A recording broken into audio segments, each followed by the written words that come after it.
Hello, everybody, and welcome to Every Movie Ever.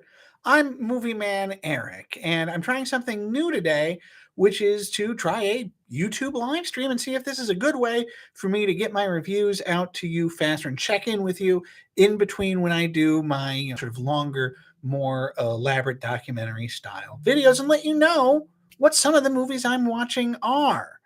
And today, I'm very excited to tell you that I got the opportunity last night to see a preview of Moana 2, the new sequel to Moana, which was one of my favorite movies of that year. I'm a big fan of Moana and even rewatched it the other day, and boy, howdy, does that movie ever hold up. So, what did I think about Moana 2? Well, Moana 2, it's several years later, and Moana embarks on a new quest to find a lost island, now with the help of a ragtag crew of island misfits, along with the chicken Hey Hey and the pig Pua. Eventually, of course, she hooks up with Maui and they have a big adventure. Now, the movie largely, as a villain, features a god who has sunk this missing island, and he's sort of the main problem in the movie. But there's sort of a secondary antagonist in the movie. She is a bat lady, witch lady named Matangi, and I thought she was the best part of the movie.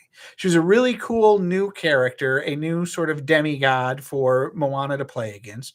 Her and Moana's relationship was really interesting, as was Matangi's animation, where she is very kind of fluid and she can walk upside down and float. And she also has a disco inspired song that she sings during the movie that, from my opinion, was the best song in the movie, in a movie that, frankly, I wouldn't say is known for its songs. That said, so Matangi, best part of the movie, she is voiced, by the way, by an actor whose name I am not going to say right. I tried looking it up online and I apologize, but I believe it is Ahimai Fraser, and she is a talent. I looked her up online after the movie.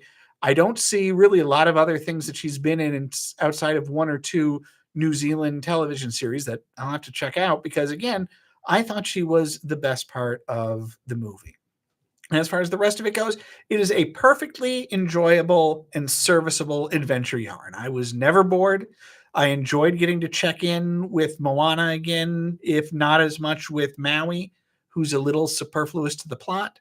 But I don't just want to rag on this thing. It was a fun movie that I enjoyed and that I think families are going to enjoy.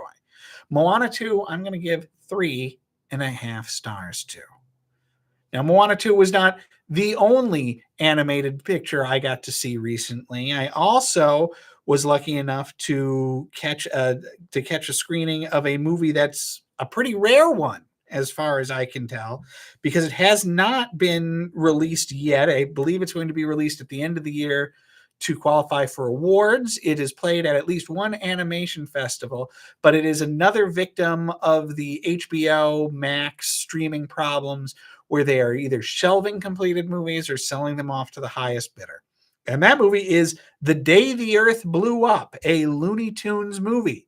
This is a feature-length animated adventure starring Looney Tunes, Daffy Duck, Porky Pig, and Petunia Pig. And it's terrific. It's terrific. It's kind of hard to believe that we are at a time where there has not been a feature-length animated Looney Tunes movie before. There have been ones that have been like compilation movies of a bunch of short things, and there have been, Looney Tunes Back in Action and the Space Jam movies, but those aren't animated, at least not all the way through. And this is also traditional 2D animation. It looks terrific. It's also absolutely hilarious. It really does a good job of capturing the anarchic humor of the Looney Tunes in a way that isn't always the case. I don't really think that Space Jam was good at capturing what made the Looney Tunes unique and interesting to begin with, but this movie does a really great job of it. Again, the movie focuses on Daffy and Porky and Petunia as they try to stop a 50s style alien invasion.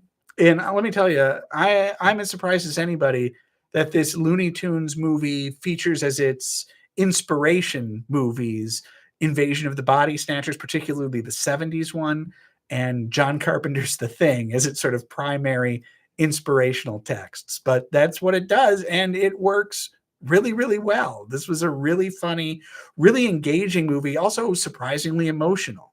There are no other Looney Tunes in this movie, not even in little cameos, which is a relief in this era of everything needs to have cameos and this and that.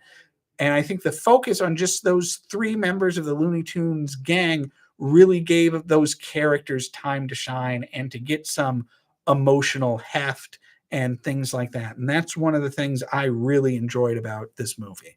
I think it's going to end up coming out sometime in like February. I hope you get a chance to see it.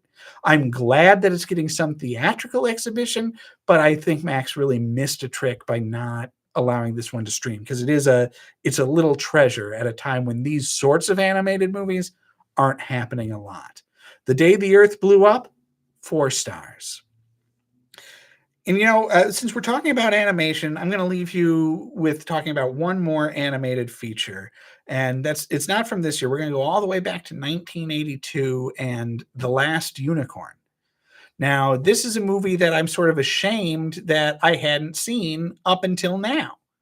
It's a movie that I know is a touchstone movie for a lot of people my age. That was one of those movies that people saw over and over again in their childhoods. And it's just not one I had seen. And I wish I had. It was a really terrific movie.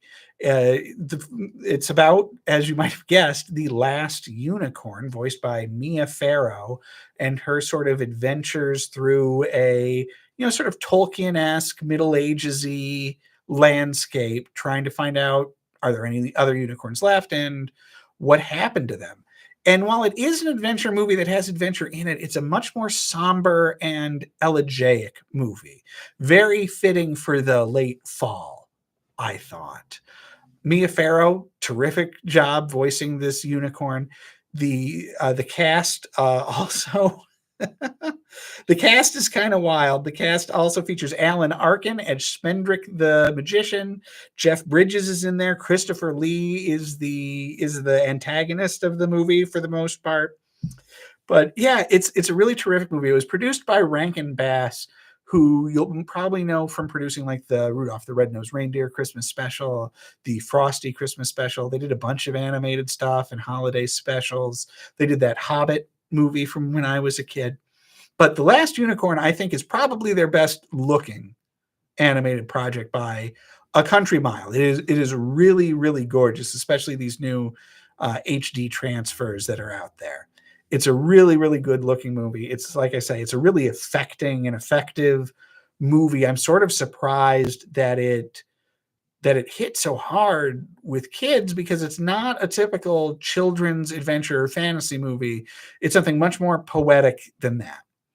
I enjoyed it a lot. I won't lie, there were parts that I felt like it dragged a little bit. And that's why I'm giving it 3.5 stars.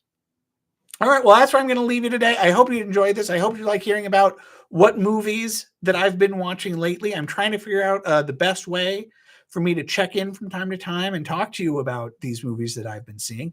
Maybe this is it. We'll find out. I hope you enjoyed it. Until next time, stay safe, watch movies.